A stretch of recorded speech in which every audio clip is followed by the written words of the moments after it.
En esta clase vamos a hablar sobre generalidades de bioenergética para poder comprender cómo nuestro organismo obtiene los recursos energéticos para las actividades que debe afrontar a diario. El concepto de metabolismo significa un cambio y se usa para referirse a todas las transformaciones químicas y energéticas que ocurren en el organismo.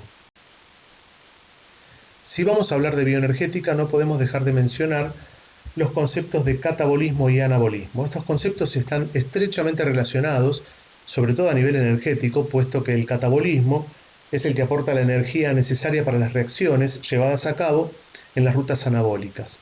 Así, por ejemplo, cuando una molécula de glucosa se degrada totalmente a dióxido de carbono y agua, proporciona por cada mol aproximadamente unas 686 calorías.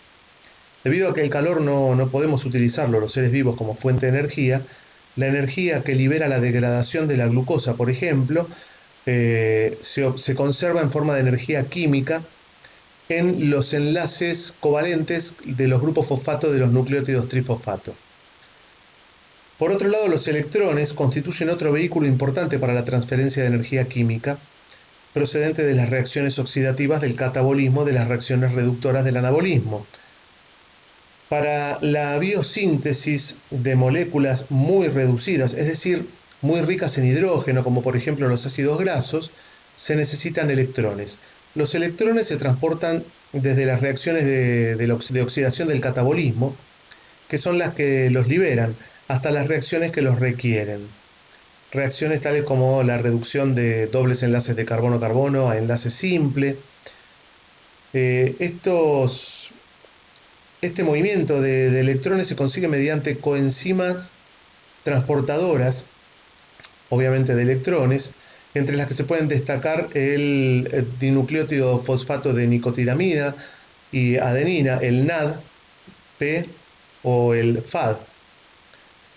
Desde las reacciones catabólicas hasta las reacciones anabólicas que precisan electrones. También habría que destacar otras coenzimas transportadoras de electrones, como el NADH y el FADH, que permiten la síntesis de ATP en la mitocondria a través de la cadena de transporte de electrones o cadena respiratoria que vamos a ver más adelante. Si vamos a hablar de bioenergética, no podemos de mencionar cuáles son los sistemas energéticos que utilizamos para esa obtención de energía. Cuando hablamos de bioenergética siempre lo asociamos a la actividad física. Sin embargo, la bioenergética no solo se reduce a la actividad física, sino que se reduce a todas las actividades metabólicas del organismo, incluso en reposo. Incluso en la actividad física, cuando se supone mayor demanda de energía, depende de la intensidad y la duración del ejercicio, vamos a utilizar diferentes sistemas energéticos. De esto va a depender la condición del sujeto, las contribuciones de varios medios corporales para transferir la energía, etc. Ahora lo vamos a desarrollar en las diapos siguientes. De esta manera, cuando hablamos de sistemas energéticos, hablamos de tres sistemas: el sistema de los fosfágenos, el sistema del ácido láctico y el sistema oxidativo.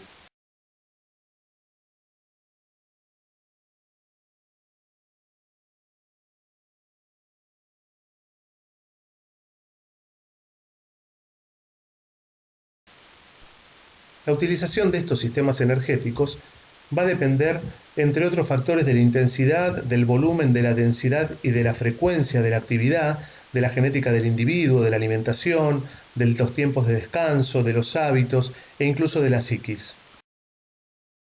Un concepto importante de los sistemas energéticos es el concepto de continuum energético. Es importante entender que los diferentes sistemas energéticos que mencionamos no aparecen en diferente tiempo, sino que tienen una predominancia de aparición o de prevalencia que depende de los factores que mencionamos anteriormente, como ser la intensidad, la duración. Entonces, todos los sistemas, repito, todos los sistemas energéticos funcionan simultáneamente. Lo que pasa que depende de estas variables, cada sistema se hace más predominante de acuerdo al tipo de actividad y de acuerdo al tiempo transcurrido. Pero siempre todos los sistemas están funcionando simultáneamente.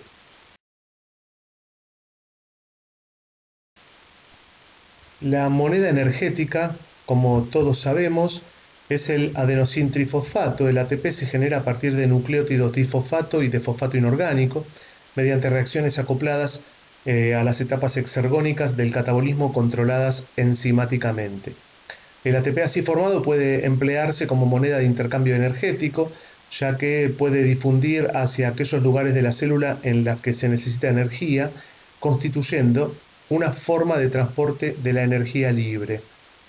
Cabe remarcar que la energía almacenada que tiene la molécula de ATP se encuentra en los enlaces de alta energía entre los fosfatos. Por lo tanto, hay dos uniones de alta energía por cada ATP.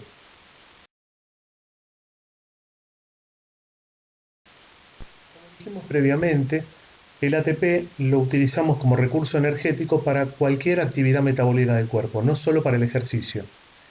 Para esto necesitamos sustratos que nos permitan obtener el ATP. Estos sustratos son básicamente los hidratos de carbono, los lípidos y las proteínas. Este metabolismo de cada uno de estos sustratos se puede realizar con el aporte o sin el aporte de oxígeno, lo cual nos va a hablar de un metabolismo aeróbico o anaeróbico. Y nos vamos a concentrar fundamentalmente en el metabolismo de los hidratos de carbono y de los lípidos, ya que el metabolismo de las proteínas no deberíamos utilizarlo como recurso energético en la actividad física y el ejercicio, ya que las proteínas tienen fundamentalmente una función estructural, por lo que no deberíamos usarla como recurso energético. Como vemos en este gráfico, estos sustratos energéticos llegan a la célula a través de la sangre. Hay reacciones que se producen en el citosol y otras reacciones que en presencia de oxígeno ingresan a la mitocondria y es donde se produce la mayor producción de ATP.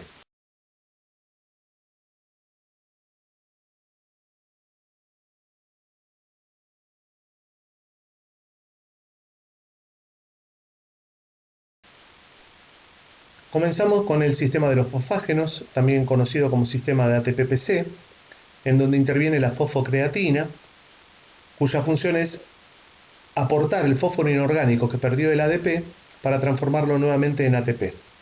Se requieren 5 moléculas de fosfocreatina por cada ATP que forma, y la duración de este recurso energético varía según los estudios y según los autores, entre 10 y 20 segundos. Hay autores que dicen que dura hasta 8 segundos en individuos no entrenados. En los individuos entrenados, como aumenta la reserva de ATP en las células, puede durar un poco más. La reposición de la fosfocreatina, del ATP a través de la fosfocreatina dura entre 30 segundos y 3 minutos, depende el sujeto, depende la genética del sujeto y depende la intensidad del trabajo. Esto es muy importante entender porque nos ayuda a poder dosificar la carga y los trabajos en cuanto a la intensidad y a la pausa y los tiempos de recuperación. Ahora, ¿qué pasa si el esfuerzo dura más de 10-12 segundos?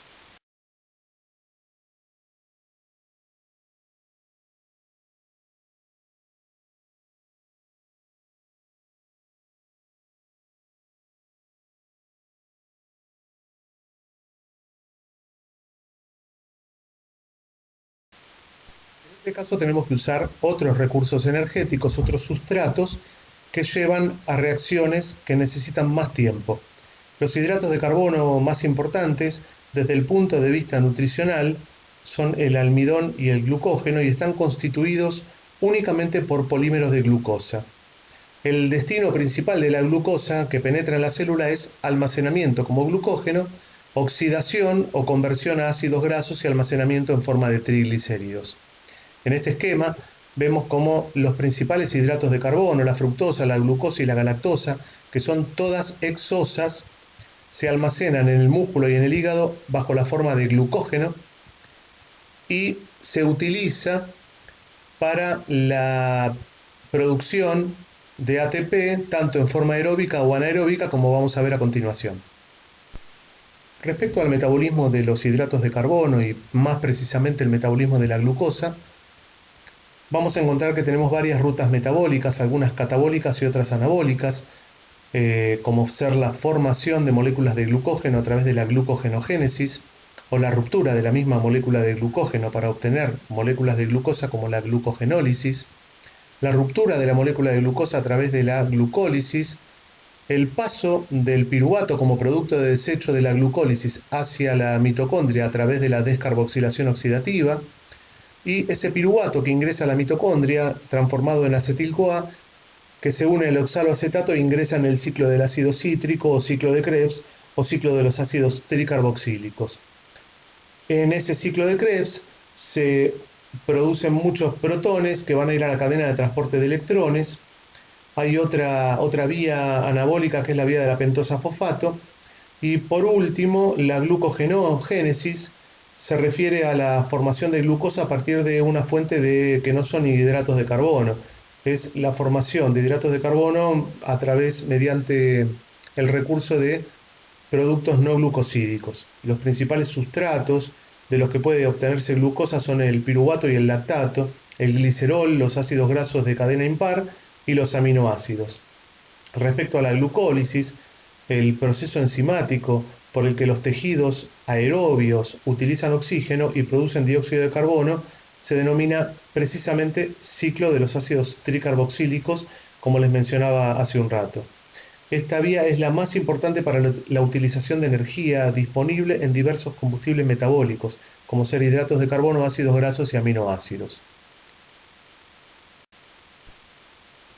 Como mencionamos previamente, la glucogenogénesis significa síntesis de glucógeno. El primer paso de la glucogenogénesis es la conversión de glucosa 6-fosfato a glucosa 1-fosfato por la enzima fosfoglucomutasa. La glucógeno-sintetasa adiciona la glucosa mediante un enlace 1,4 al glucógeno, liberando UDP. Por cada molécula de glucosa incorporada al glucógeno se consume 1 mol de ATP, el cual se recupera cuando la glucosa 1-fosfato se transforma en glucosa 6-fosfato y entra en la ruta glucolítica. Por ende, teniendo en cuenta esta ruta, se generan 3 moles de ATP por cada mol de glucosa 1-fosfato que se libera del glucógeno. La insulina, por ejemplo, que es segregada por el páncreas y se utiliza en el tratamiento de la diabetes mellitus, produce efectos contrarios al glucagón y con el fin de disminuir la glucosa sanguínea reduce la actividad de la glucógeno-fosforilasa y aumenta la de la glucógeno-sintetasa, la de la glucoquinasa y la de la fosfofructoquinasa. El proceso de glucogenogénesis está acoplado al transporte de potasio al interior de las células. Una elevada concentración de potasio en suero sanguíneo, hipercalcemia, y se suele tratar proporcionando glucosa o insulina para inducir la glucogenogénesis, y de esta forma liberar potasio del suero. El catabolismo anaerobio de la glucosa, piruvato y lactato se denomina glucólisis. La utilización de la glucólisis por el organismo consiste en la conversión en ATP de la energía química almacenada en la glucosa. Se obtienen aproximadamente 2 ATP por cada mol de glucosa. La degradación de la glucosa al lactato no requiere la presencia de oxígeno ni produce la liberación de anhídrido carbónico. Este sistema glucolítico también se lo conoce como sistema glucolítico rápido o sistema del ácido láctico, en donde el sustrato viene de la glucosa sanguínea o viene bien del glucógeno almacenado en el músculo. Es un proceso catabólico y anaeróbico, quiere decir que no necesita oxígeno para las reacciones. Ocurre en el citoplasma y el producto resultante en realidad es el piruvato. El piruvato, ante la escasez de oxígeno necesario por la cantidad de piruvato que se produce, se transforma rápidamente en lactato, por lo cual podríamos también decir que el producto final sería lactato. Permite la formación rápida de ATP cuando el oxígeno no es suficiente y los niveles de lactato más altos se alcanzan en ejercicios intensos que pueden durar de 45 a 120 segundos. El entrenamiento intensificaría el ritmo de eliminación del lactato y la glucólisis anaerobia tiene un rendimiento de 2 o 3 moles de ATP por cada mol de glucosa. Aquí tenemos un resumen de los procesos metabólicos que ocurren a la glucosa en el citoplasma. Cuando la glucosa sanguínea ingresa a la célula mediante un transportador, inmediatamente dentro de la célula se transforma en glucosa 6-fosfato y aquí se consume un ATP. La degradación del glucógeno muscular también es regulada por una enzima, que es la enzima fosforilasa. La fosfofructoquinasa fija el límite de la glucólisis. Más adelante vamos a ver por qué. En estas condiciones, con ausencia de oxígeno, el piruvato se reduce a lactato por la enzima lactato deshidrogenasa. En condiciones aeróbicas, como les mencioné anteriormente, el piruvato se transforma en acetil-CoA dentro de la mitocondria mediante la piruvato deshidrogenasa. En estas reacciones vemos cómo las diferentes enzimas consumen ATP y en algunas reacciones se reducen algunas coenzimas como el NAD y se producen los 2 ATP que mencionábamos anteriormente. En este esquema vemos las reacciones que sufre la glucosa en el citoplasma. Vemos que de una hexosa, que es la glucosa, se obtienen 2 triosas, que son las 2 moléculas de piruvato. En el sexto paso se reducen 2 NAD, se consumen 2 ATP en las reacciones 1 y 3 y se obtienen 4 ATP en los pasos 7 y 10 a través de la fosforilación a nivel del sustrato. Por lo tanto, tenemos una ganancia de 2 ATP. Si se utiliza el glucógeno muscular, la ganancia neta es de 3 ATP. Pasamos ahora a otro recurso energético que es el sistema aeróbico o el sistema oxidativo. ¿Qué pasa con ese piruvato cuando hay oxígeno suficiente para sus reacciones químicas? La combustión aeróbica está dividida en 2 procesos. Uno sería el ciclo de Krebs y el otro la cadena respiratoria. Todo esto ocurre dentro de la matriz mitocondrial y en la membrana interna de la mitocondria. Los ácidos grasos, a través de la beta-oxidación, se transforman también en acetil-CoA. Algunos aminoácidos, proteínas, pueden convertirse en piruvato, en glucosa o entrar como intermediarios también del ciclo de Krebs. ¿Cómo ingresa el piruvato a la mitocondria? Bueno, a través de este proceso que es la descarboxilación oxidativa del piruvato. El piruvato atraviesa la membrana de la mitocondria gracias a un transportador, pierde, como se ve en el gráfico, un grupo carboxilo, se forma un NADH y se desprende dióxido de carbono. Este proceso se conoce como descarboxilación oxidativa del piruvato. Recordamos brevemente cómo es la estructura de una mitocondria. Tiene una doble membrana, una membrana interna y una membrana externa. La membrana interna tiene la característica que está plegada sobre sí misma formando crestas. Es en estas crestas donde están las partículas que van a hacer las reacciones en la cadena respiratoria. Pasamos ahora al ciclo de Krebs, como mencionamos anteriormente, también llamado ciclo del ácido cítrico o ciclo de los ácidos tricarboxílicos. Ocurre en la matriz mitocondrial justamente y tiene como funciones principales el ser la ruta central final de las moléculas combustibles y el de proporcionar moléculas precursoras para las rutas biosintéticas.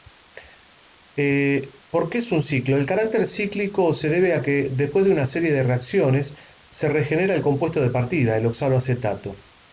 En cada vuelta del ciclo de Krebs, una molécula de acetil-CoA de 2 átomos de carbono, recuerden que el piruvato perdió un carbono al perder un dióxido de carbono en la descarboxilación oxidativa y quedó formado un acetil-CoA de 2 carbonos.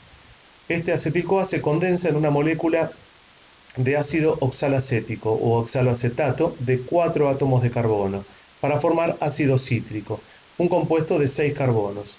Este último se oxida mediante una secuencia de reacciones de tal modo que se liberan 2 moléculas de CO2 y se regenera una molécula de oxaloacetato.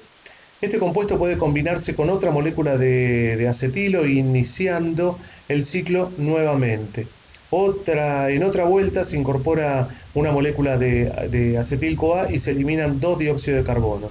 Cuando el ciclo está funcionando con fines energéticos, una molécula de oxaloacetato sería suficiente para lograr la oxidación de un número infinito de moléculas de acetilo o de acetil-CoA.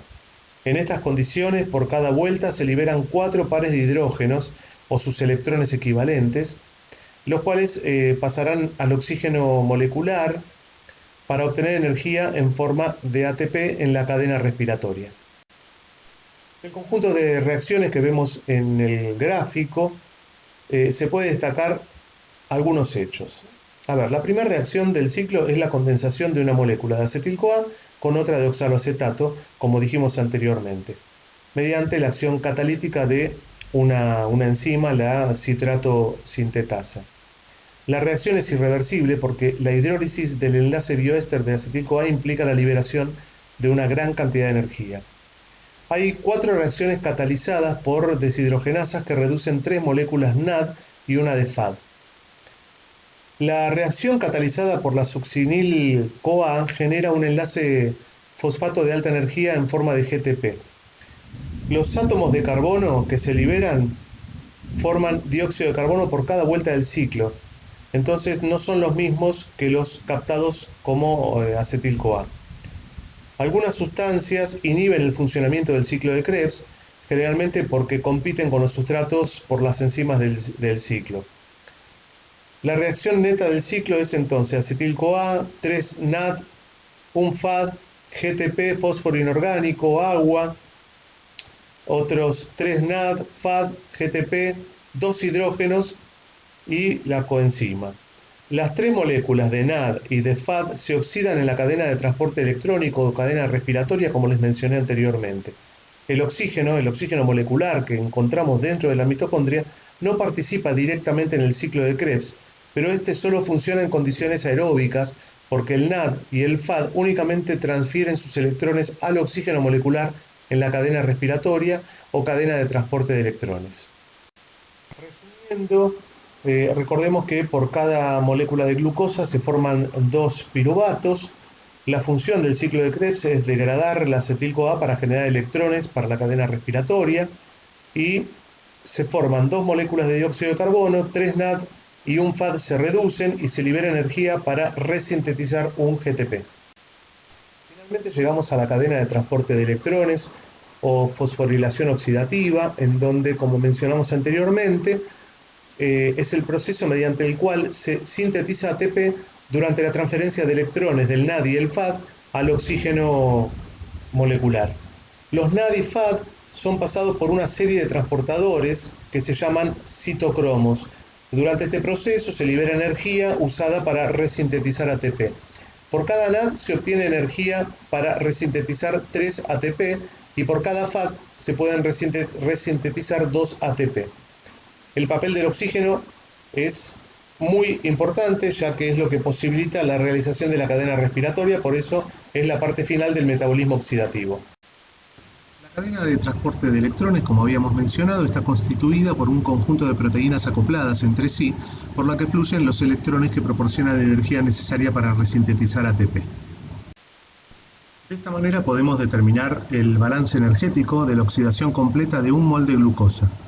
La glucólisis anaeróbica llega a formar a través de la fosforilación 2 ATP y a través de los 2 NAD reducidos citoplasmáticos 3 ATP, y la glucólisis aeróbica a través de la reducción de los 2 NAD y en el ciclo de Krebs la reducción de 6 NAD y 2 FAD produce 2 GTP, y la cadena respiratoria en total con los 2 NAD y los 8 NAD mitocondriales dan 30 ATP más los 2 FAD reducidos dan 4 ATP.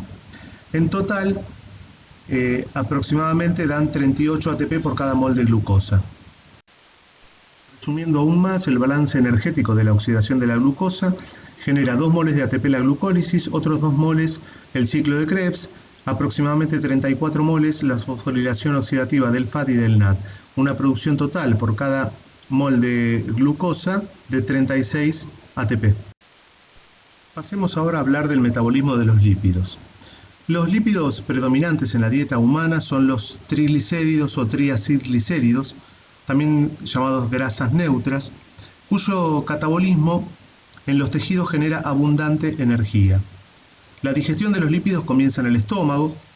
Allí los triglicéridos se mezclan con proteínas, hidratos de carbono, jugo gástrico y otras sustancias. La degradación de esta mezcla junto con la acción motriz del estómago, origina una sustancia llamada quimo. Al mismo tiempo que el quimo pasa al duodeno, se mezcla con el jugo pancreático, el cual tiene sales biliares y enzimas como la lipasa pancreática y la esterasa, así como iones bicarbonato que neutralizan la actividad del quimo. La hidrólisis de los trigliceroles o los triacilglicéridos se produce fundamentalmente en el intestino delgado por acción de la lipasa pancreática, otra enzima del páncreas, y estos productos de la digestión se encuentran en el intestino principalmente son ácidos grasos monoacilgliceroles que ingresan a través de la membrana plasmática de los enterocitos, de las células del tubo digestivo, donde adentro de estas células son utilizados para sintetizar triglicéridos. Estas grasas que se vuelven a formar son incluidas junto con pequeñas porciones de colesterol en partículas lipoproteicas que son los kilomicrones, encargadas del transporte en el plasma de lípidos procedentes de los alimentos.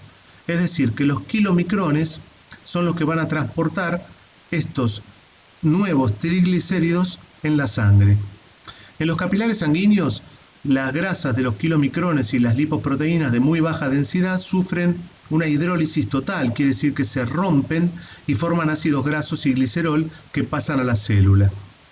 Estos ácidos grasos y este glicerol es el que vamos a detallar a continuación en el metabolismo de los lípidos. El glicerol es metabolizado en los tejidos que tienen capacidad de fosforilarlo, ahora lo vamos a ver, y los ácidos grasos son oxidados en la mayoría de los tejidos por un proceso que genera restos de dos carbonos unidos a una coenzima A. Este proceso se llama beta-oxidación. ¿Cómo es el catabolismo de los ácidos grasos? Bueno, la síntesis y degradación se realiza por adición o sustracción de restos de dos carbonos, como dije anteriormente, mediante un proceso que ocurre en el citoplasma que se llama beta-oxidación.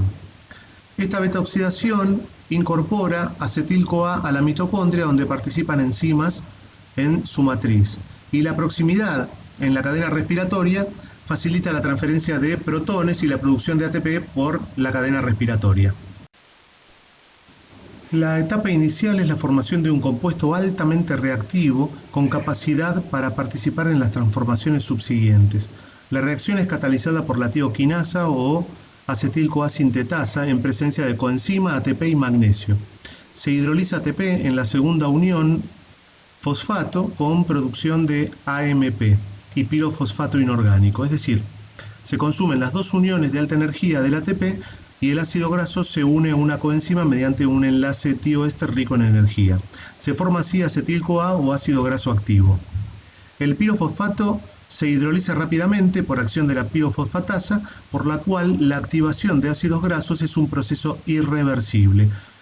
La activación de estos ácidos grasos se realiza en el citoplasma, mientras que la oxidación transcurre dentro de la mitocondria. De esta manera, los triglicéridos son la principal reserva energética almacenados en el músculo y en el tejido adiposo. Para liberar esta energía, los triglicéridos se dividen en un alcohol, que habitualmente es el glicerol, y tres ácidos grasos. La molécula de ácido graso se transforma en acetil-CoA en la mitocondria, en un proceso llamado beta-oxidación, como dijimos previamente.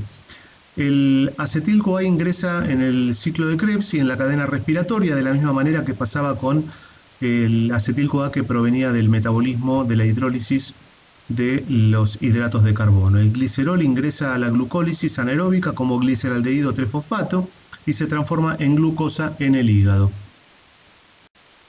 Respecto a la dinámica de las grasas, la oxidación de ácidos grasos en el músculo depende de dos factores: de la movilización y la disponibilidad de ácidos grasos libres y de la capacidad de oxidar estos ácidos grasos. En ejercicios de baja intensidad, el flujo sanguíneo en el tejido adiposo aumenta con mayor movilización de ácidos grasos. La activación simpática y la disminución de la insulina favorecen la movilización de estos ácidos grasos. En ejercicios de moderada intensidad, las grasas y los hidratos de carbono aportan energía en proporciones similares, aumentando la utilización de ácidos grasos a medida que aumenta la duración.